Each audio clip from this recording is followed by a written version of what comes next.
Phyllis comes to a startling realization, and Devon puts Holden on notice. The afternoon sun poured through the towering windows of crimson lights, but even the warm glow couldn't settle the storm brewing inside Phyllis Summers. She sat alone with a cup of coffee that had long since gone cold, absent-mindedly stirring it while her thoughts raced. For the first time in weeks, everything around her felt strangely connected. Conversations she had dismissed, odd glances exchanged across rooms, Victor's cryptic warnings, Kane's unusual confidence, Holden's mysterious appearances whenever chaos erupted. It couldn't all be coincidence. And suddenly, the truth crashed into her. "Of course," she whispered. The realization was so shocking that she nearly dropped her coffee cup. Someone wasn't simply reacting to Genoa City's power struggle. Someone had been carefully orchestrating it from the beginning. A trail of clues, Phyllis replayed every recent encounter in her mind. Holden always seemed to know information before anyone else. He conveniently appeared whenever sensitive Newman or Chancellor business surfaced. Even his friendship with certain people now seemed carefully manufactured. She remembered a conversation with Billy. "You ever notice Holden never actually answers a question directly?" At the time she'd laughed. Now it felt chilling. Summer notices something is wrong. Summer entered Crimson Lights carrying files for Marchetti. She immediately spotted her mother. "You've been staring at that coffee for 15 minutes. Phyllis looked up slowly.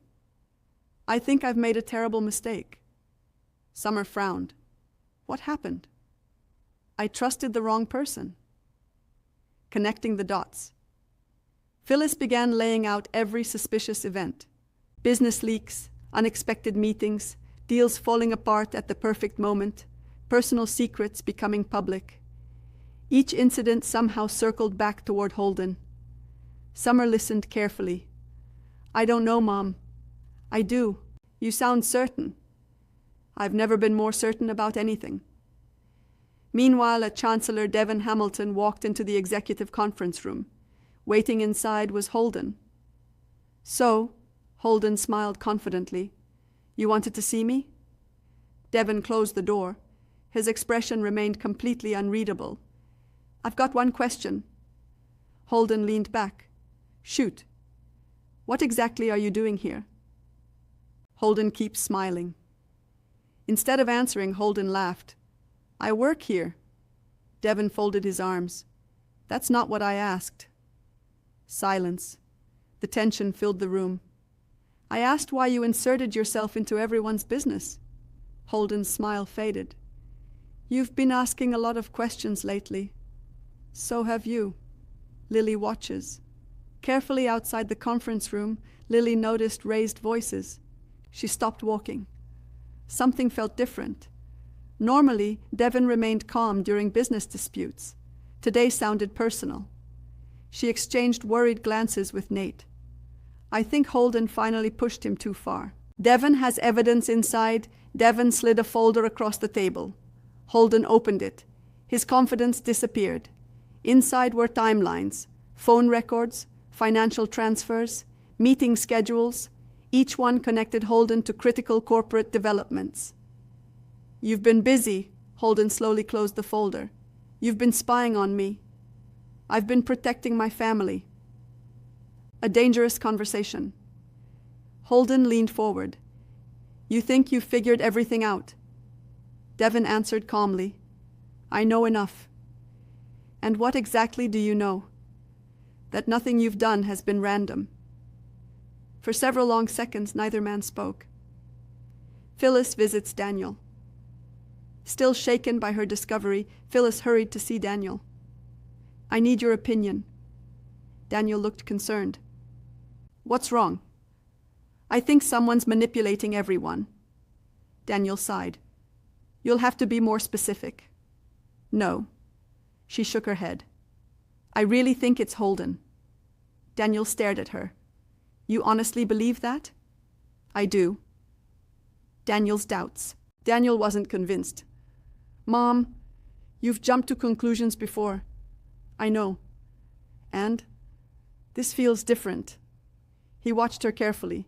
She genuinely believed every word. That alone worried him. Devon draws the line back inside Chancellor. Devon stood. I'm giving you one warning. Holden slowly rose as well. I'm listening. Stay away from my company. Holden smirked. You don't own Genoa City. No, Devon replied quietly, but I'll make sure you never own any part of it either. Holden fires back. You think you can scare me? Devon smiled. I don't need to. I've survived worse than you, I'm sure. But you haven't dealt with me before. The room became ice cold. Victor learns about the confrontation word spread quickly. Victor Newman received a phone call. So Devon finally confronted him? He smiled slightly. Interesting. Nikki raised an eyebrow. You expected this? Victor nodded. It was inevitable. And now? Now we see how Holden responds. Nikki has concerns. I don't like this. Victor looked toward the ranch window. Neither do I. Then stop it. I can't. Why? Because people reveal themselves under pressure. Audra grows suspicious. Audra crossed paths with Holden after his meeting. You look irritated. I'm fine. No. She smiled knowingly. You're angry. Holden adjusted his jacket. Devon thinks he can threaten me. And? He just made a serious mistake. Audra's smile slowly disappeared. Billy gets new information. Billy Abbott received a text message. Meet me immediately. It's about Holden. Minutes later, he found Phyllis waiting. I finally figured it out. Billy crossed his arms. Let's hear it. She explained every connection she'd discovered. Billy remained unusually quiet. Finally, he spoke. I've been thinking the same thing. The investigation begins together. They decided not to alert anyone else. Not yet. If Holden truly was manipulating events, they needed proof, not theories, not assumptions. Proof. Devon warns Lily. Later that evening, Devon met Lily. I confronted him. You actually did it. He knows I'm watching. Lily looked worried. That could make him dangerous. Devon answered calmly. I already assumed he was. Holden makes a phone call alone inside his apartment. Holden finally dropped the confident act. He picked up a secure phone. They're getting close. Silence answered. No, he continued. I can handle Devon. Another pause.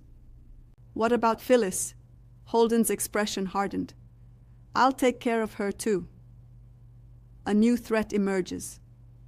Unknown to Holden. Someone was already listening. A mysterious figure recorded the conversation before quietly disappearing into the darkness. The game had just changed. Phyllis can't sleep. That night she replayed every conversation she'd ever had with Holden. His carefully chosen words, his calculated sympathy, his perfectly timed advice. She realized something terrifying. He had never accidentally revealed information. Every sentence had served a purpose. Every meeting had been intentional. Every friendship had been strategic. Morning shock. The following morning, Genoa City woke to unexpected news. Sensitive Chancellor documents had been anonymously leaked. Devon immediately suspected Holden. Holden denied everything. Victor remained silent. Phyllis became even more convinced. Someone wanted Devon distracted. Daniel makes his own discovery. While reviewing old security footage for another matter, Daniel noticed something unexpected. Holden appeared repeatedly in places he had no reason to be. The dates matched Phyllis's timeline almost perfectly. Daniel stared at the screen. Mom may actually be right. Family alliance. Daniel rushed to find Phyllis. Without saying a word, he placed photographs on the table. She looked down. Every image featured Holden. Different locations, different days, always close to important events. Phyllis looked at her son. You believe me now? Daniel slowly nodded. I do. Devon's final warning. Later that afternoon, Devon intercepted Holden outside Chancellor. This is your last chance. Holden sighed dramatically. For what? Walk away. And if I don't? Devon looked him directly in the eye. I expose everything. Holden smiled one last time. I'd like to see you try. Cliffhanger ending. As Holden walked away, he received another mysterious message. Mission compromised. Leave Genoa City immediately. He stopped walking. For the first time since arriving in town, Holden looked genuinely afraid. Across the street, Phyllis watched from inside her car. She noticed his reaction. She smiled to herself. Now I know I'm getting close. Elsewhere, Devon received an envelope with no return address. Inside was a single flash drive. Attached to it was a handwritten note. Everything you suspect about Holden is true, but you're still missing the biggest secret. Devon inserted the drive into his laptop. A hidden file opened. The screen filled with names, financial transactions, surveillance photos, and one shocking headline: Phase 1 complete. Before he could read further, the screen suddenly went black. A single message appeared in bright red letters. You were never supposed to see this. Devon's phone rang instantly. An unfamiliar voice whispered only 6 words before disconnecting. Trust no one, especially your allies. Devon stared into the darkness, realizing the battle ahead was far larger than anyone in Genoa City had imagined. And somewhere nearby, Holden watched from the shadows, knowing the next move would determine not only his future, but the fate of everyone caught in the dangerous game.